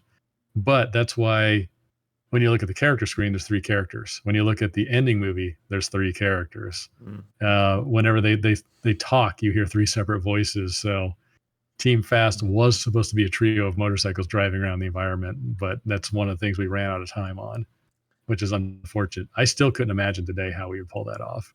I feel like a lot of PlayStation games have elements like that. That felt like a very, PlayStation thing, where you have a multiple character thing and it ends up just being one. Yeah. I can't really think of any specific examples, but I mean, one of the reasons why we don't have you fighting a lot of cars is because we couldn't handle rendering that many cars. It was a hit on the engine. So having one character that's basically 3 cars would have been very expensive. So that's why you could only have 4 on the screen at a time. That's a shame. So there was sorry. No, go ahead. I was just going to say, so there were no plans for a Vigilante 3. So this was around the time when the numbers started coming in and we were figuring out that auto combat was on the downslide. And Activision was very, aware of the market itself. So our team was a little burned out on doing auto combat. I wasn't, but I wanted to keep going on that. So they wanted, our team wanted to switch gears. Activision wasn't too keen on having another V8 come out again anytime soon. But then I think we got approached by LucasArts to basically make an auto combat, because that was, hot at the time. And honestly, Peter probably, he knows the story better than I would. I'm just kind of going off memory. But somehow they convinced them, we convinced them, or they convinced us, or Activision convinced them to make a Star Wars Demolition using the Vigilante 8 engine. Huh. And so we have a Star Wars game that's basically V8 with the Star Wars theme slapped on it. And so we actually squeezed out one more auto combat, but it was not V8. And that was that game. What was that game? I'm not familiar with it. Really? Yeah. It is exactly what I explained. It is Vigilante 8 with Star Wars characters in Star Wars environments. But that's a real game that released. It's a real game that released. It actually just re-released on the PlayStation Store. I was shocked. I was like, why would you release this without releasing Vigilante 8? But there must be some kind of licensing thing. It was not our best effort, I want to say. It visually looked good, but Peter didn't like the combo system. He thought it was too hard to do and whammy. So he gave me like a week to come up with a brand new system that was easier. So I came up with a charge up system instead, where you would charge up the weapons in order to get, stage 1, 2, 3, 4. Then you'd release it to fire it. It did not feel as good. It was not as skillful, but it was what it was. So we released that. I don't think that did very well in the end. But that was probably the last use of the Luxaflux V8 engine before the company then pivoted and went on to make the True Crime series. R.I.P. Yeah, but there was no real plan to keep rolling on, the V8 series if it was going to just keep declining. Right. Twisted Metal went all in on that at that point, but even they started to see that it was starting to decline quite a bit.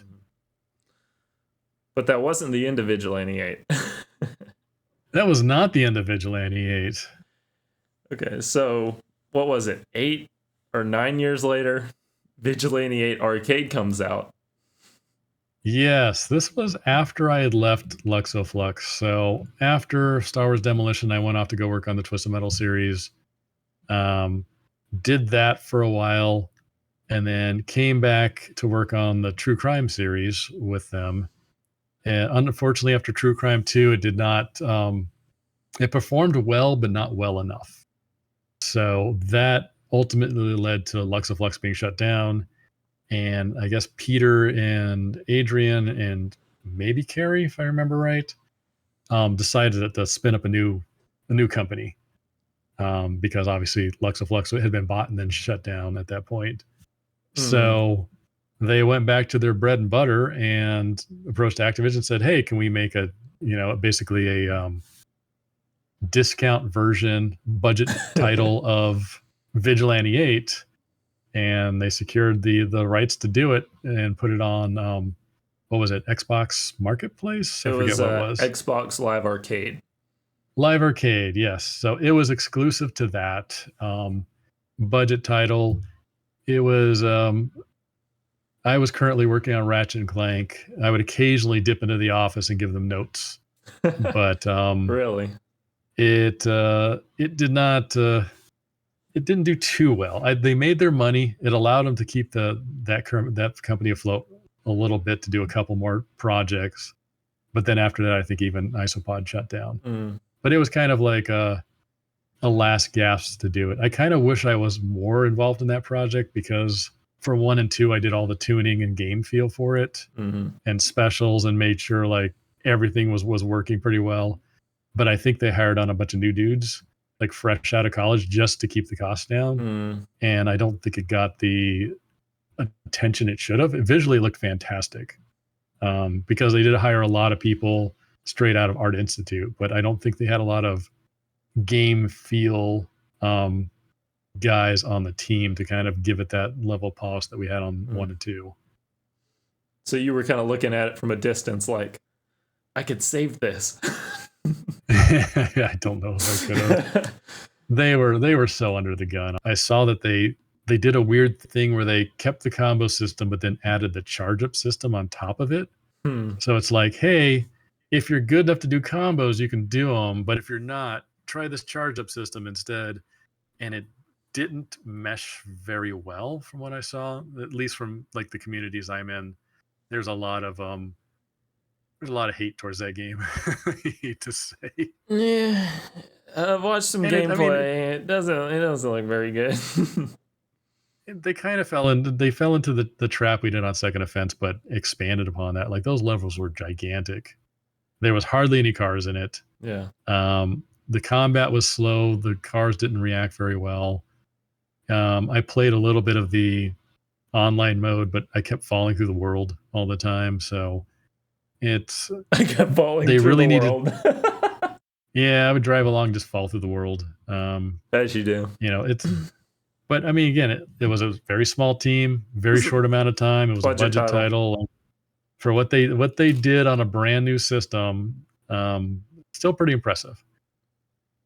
I think it's pretty impressive that it sold well enough to keep them afloat. I mean, that's good. Yeah, it did. But I don't think it sold anywhere near the numbers that I think the first V8 did. I think Wallace was telling me that across all consoles and all SKUs worldwide, V8 sold something like 1.3 million copies. So I trust him. He seems to be pretty accurate about that stuff. It's pretty good numbers. It is.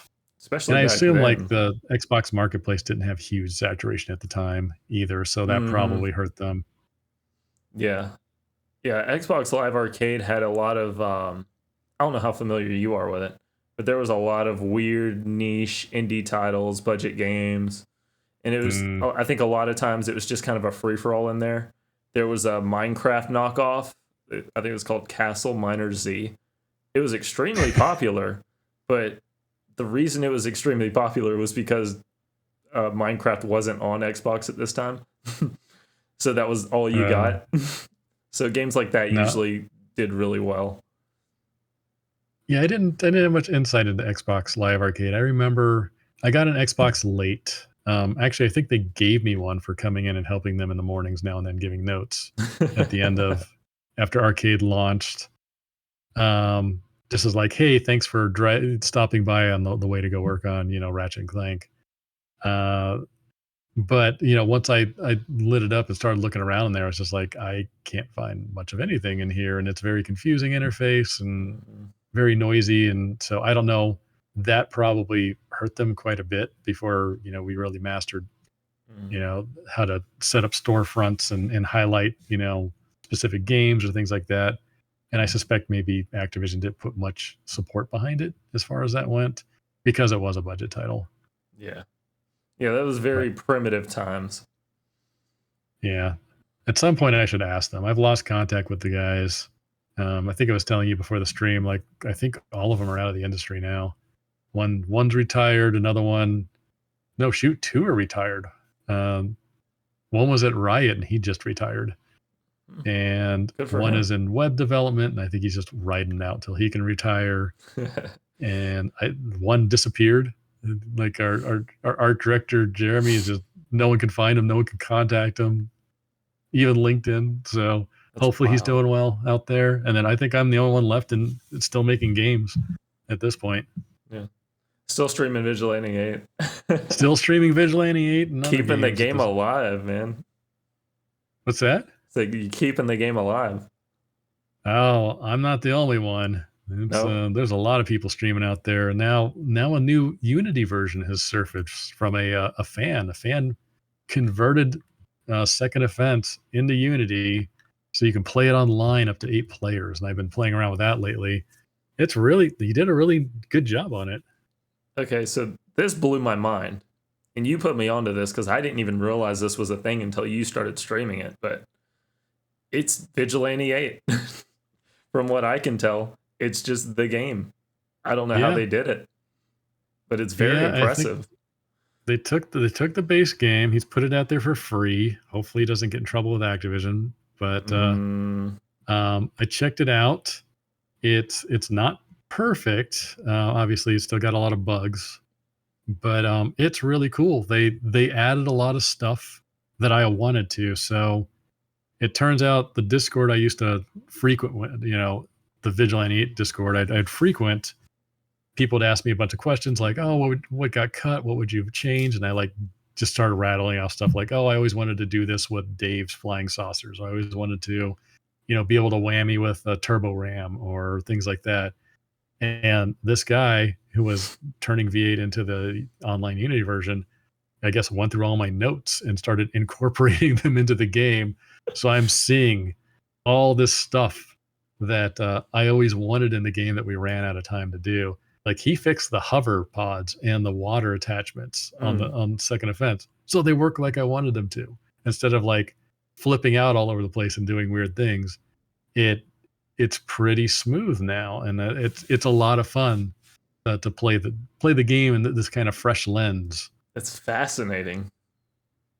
Yeah, it's I hope he keeps making it, and keeps working on it, and gets a lot of stuff in there. I'm tempted to give him more notes and be like, "Hey, could we get some teams in there? Could we get team whammies in there? What about Turbo Ram? Things like that would be a lot of fun to add." It must be pretty cool to see like this guy passing the torch, so to speak. Just taking all these things and making them work. And it's such a niche thing. Like usually projects like this they cultivate some kind of following. I had to go out of my way to find this and get it working. There's really not a whole lot of information on it, and it's really good. Yeah, it's fascinating in that it is a very niche game, but there are very small pockets of very rabid fans who've learned over time. And apparently pretty talented ones. I mean, I don't really know shit about game design, but I mean, that just kind of blew my mind. Like, how is this working? I know. It's I imagine he's treating it like any other port where you see like, oh, someone ported this old game onto current, console using Unity. But yeah, it's a lot of work. Yeah, and hopefully he doesn't get into any trouble with it. I don't know. I hope not either. It's free, so that kind of helps out a little bit. I would imagine only if Activision wanted to release another V8, then they would see it as competition and probably put the kibosh. But in my talks with some Activision people, it seems like they don't have interest in bringing back V8. But hopefully that changes. Maybe with the Twisted Metal series, the show that came out. Yeah, and with them being acquired by Xbox, there's opportunity there. Yeah, from what I understand, Microsoft is a little more accepting of licensing out their IP, not so possessive of it. So maybe I can tweet Phil Spencer and be like, "Hey, you want another V8 on the cheap? I know some guys. We can make it happen." Yeah, the only thing that worries me about that fan project is that he doesn't really have anything labeled as a fan project when you go to the website and whatnot. That's the only thing I could see Activision having a real problem with just right off of the bat. But yeah, man, that seems like they could acquire that and make it into something.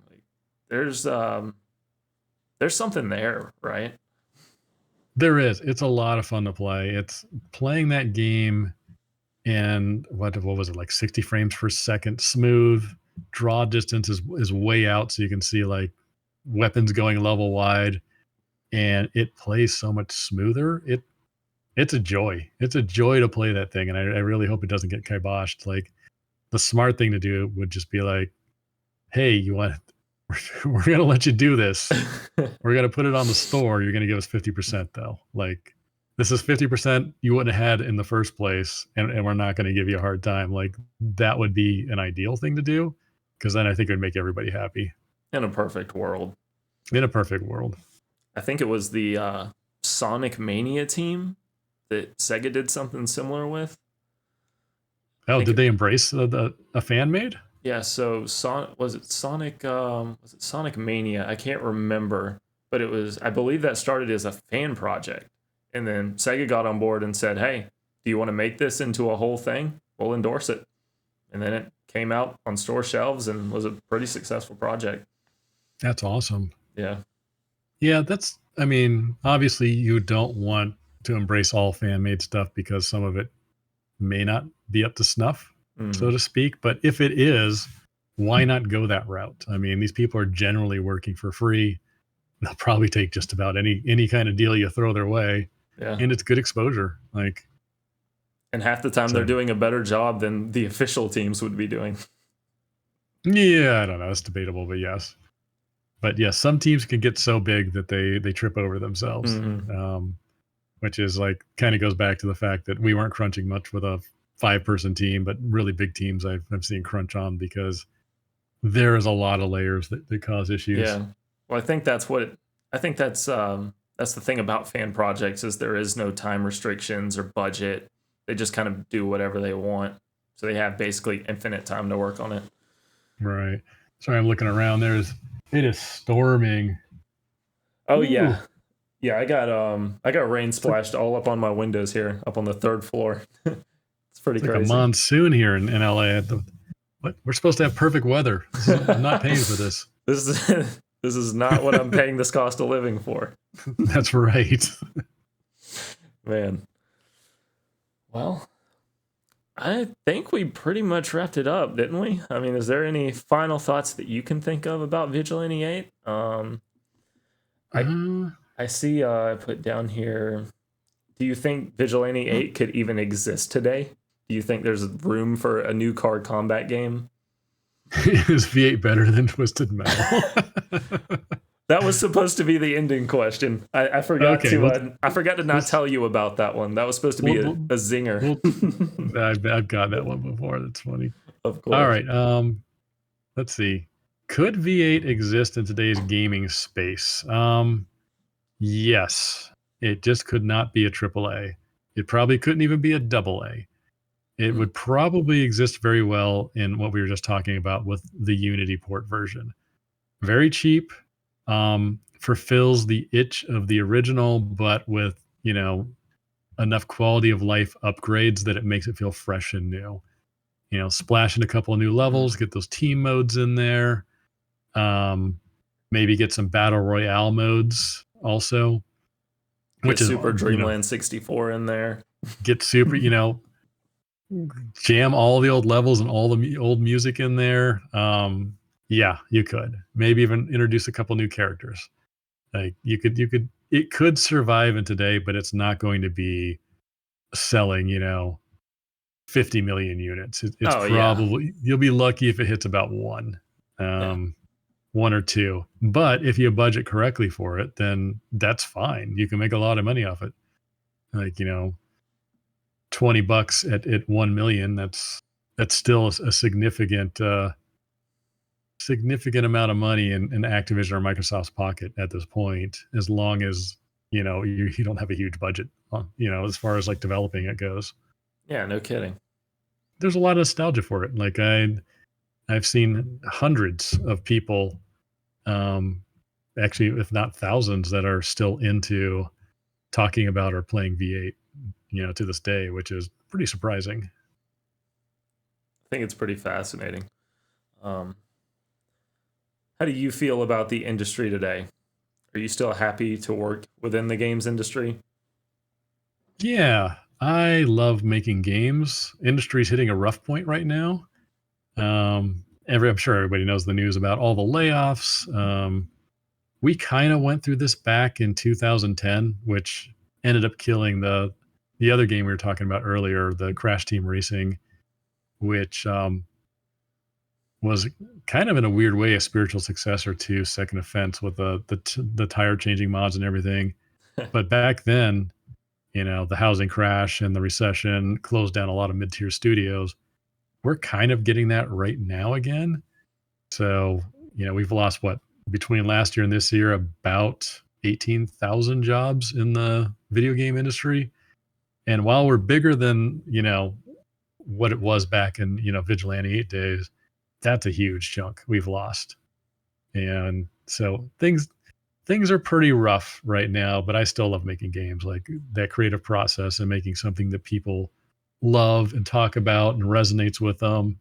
is like one of the joys that I have. It's a hard job, but it's a rewarding and fun job. Yeah, without a doubt. That's awesome. But yes, I am. When I think about the industry today, a little worried about it. A little worried about it at times. I think our budgets and our team sizes got too big for the products that we're making, and I think we're seeing the results of that right now. How do you feel about live services?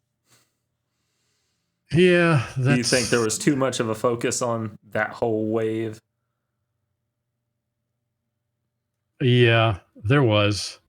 I think MMOs are perfect for live services. I don't think it should be jammed into every type of game out there, because then you're going to get live service fatigue. Too much of anything is just going to burn people out on it. I get why they want live services. You build a product that needs to make X amount of money, and if it doesn't, then you need the live service to kind of pick up the slack a little bit over time by continually offering things to purchase to the player instead of just having that one-off purchase. Yeah, it's again, I think it's definitely partly due to the fact that our team sizes, our team budgets are ginormous now. So now they're trying to pad some of those costs with continued live service. Yeah. Budgets are ridiculous. It's like a double-edged sword. It's good to have something that continuously makes money, but it also continuously requires attention. And I just think the budgets for that stuff is astronomical. Yeah. And a live service team on the backside of a development team still costs money to maintain those servers and maintain those products and make new product. Yeah, it's I don't know. It's I am mixed. Like, I am perfectly happy to continue to pay out in MMOs. Like, that makes sense. Give me those expansion packs, give me those, premium items into something that I have a lot of investment into. But I don't want to. I mean, it's probably the worst example these days would be like Suicide Squad Kills the Justice League. I don't care about that one being a live service. That should have been a standalone. That should have been a one and done. I don't want to grind or have to buy different suits for, King Shark. That just doesn't appeal to me for some reason. Or guns or whatever. Yeah. And to be honest, like, a game go ahead. And that's a game that took almost a decade to make, by the way. I know. Making games is hard. It's a really hard thing to do. It's so I don't want to sound like I'm dissing them. Yeah. It's more the model in which I think they were forced to monetize, their game outside of just a single purchase. Yeah. Well, I think we could talk about this all night, man, but I think we pretty much wrapped up all of the Vigilante 8 talk. Any final thoughts before we close this off? Didn't you have a last question for me? Oh, yeah. Is Vigilante 8 better than Twisted Metal? Oh, come on, man. I've worked on both. It's like asking me which one of my kids is my favorite kid. Yeah, but you do have a favorite kid. You just don't want to admit it. So this is being taped, so I'm not gonna say anything. That's fair. No, but Twisted Metal is not better than Vigilante 8. They're different. I think I've said this before when I've talked to other people.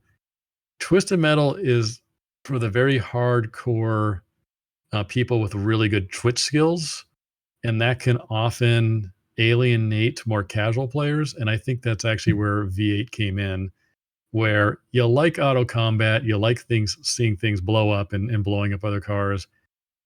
This is not as skill heavy. You can just drive around and just fire off mortars and shoot a cannon, and you could probably still win on easy mode or medium if you want. Like, go do your thing. It's and because our physics were pretty squirrely, we couldn't make this as Twitch skill accurate heavy as Twisted Metal was. But they're both good in their own ways. And I think they both fill different niches. Where Veet is more casual and colorful and player friendly, and Twisted Metal is the Quake of auto combat, pretty much. Yeah. Dark, heavy, accurate. I can hear you behind that building. I'm gonna throw a skill shot around this plane and blow you up or whatever. Um, so there was definitely a market for both of these for sure. Okay, quick note, just completely unrelated. I just remembered because you mentioned difficulty. Did you know that the Japanese localization of Second Offense automatically sets the difficulty to easy? No, I didn't. That's funny. I mean, it doesn't surprise me. Auto combat was not a main staple there, so they're being introduced to a completely new type of game, and they probably just want to ease them into the shallow end a little bit, and hope the whole genre caught on over there. But that's funny. I That's did not awesome. know that. That's interesting. Yeah, just thought that'd be a funny little note. But to everybody that would still happen to be watching, do you want to go ahead and plug where they can find you? Yeah, so I started up a little streamer channel where I'm playing all my old games on YouTube and Twitch, and it's called Goodrich Games. It's a small channel. I think I only started about, 6 months ago, 7 months ago. So if you want to come see me play stuff and talk about behind the scenes on Vigilante, Twisted Metal, Ratchet and Clank, the other 12 games I've worked on over the years, stop on by. And then I'm sure you will drop a link Yeah, for them in the description, and you can find me there. yeah, absolutely. That's Goodrich Games. Of course, I'll drop his info. Be sure to check him out. And I think that's all we got for this one. Thank you for joining us, guys. And thank you so much for coming on again and having this talk with me, man. I really do appreciate your time. Yeah, no problem. It was fun. It's always good to talk about the old days. I want to capture as much as I can before I forget it all. I know you have probably so many stories for so many games. Oh yeah, Maybe we can catch up on them another time. sounds good. I appreciate it. Let's go back to 20 minutes in and see if we got the combat stuff. I almost forgot all about that.